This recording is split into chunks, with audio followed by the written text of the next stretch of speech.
So good afternoon ma'am. So I am James Edward L. Reyes and this is my art. So my art depicts a cubism of a face.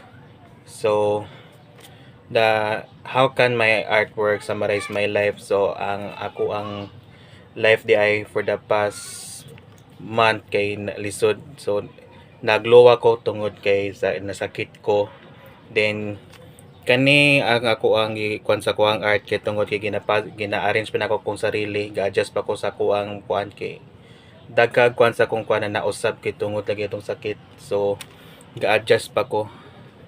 Then so what is my greatest regret? So ang greatest regret kay balay ka ng ego ra ko nagpadala sa kuang vices sa tungod ato na mga vices kay mao lang nasakit na ato sa ospital na lowa na dakan kog na-miss sa akong sa kuang pag-eskwela. So mao jud ko kang greatest regret. Sa kuang childhood dream jud kay mahimong chef kay hili mo kumata daw mga luto-luto og halata naman sa kuang lawas dako ko na tawo. So hilig jud ko mukaon, so gusto jud ko mahimong chef kay gusto na ko i-improve akong cooking skills.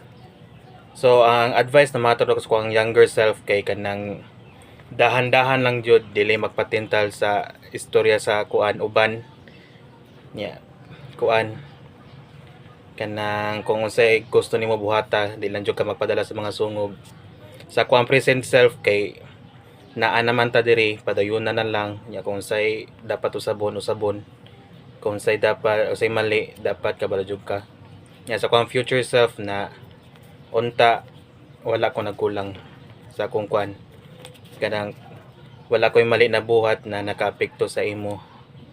So kato lang. Salamat.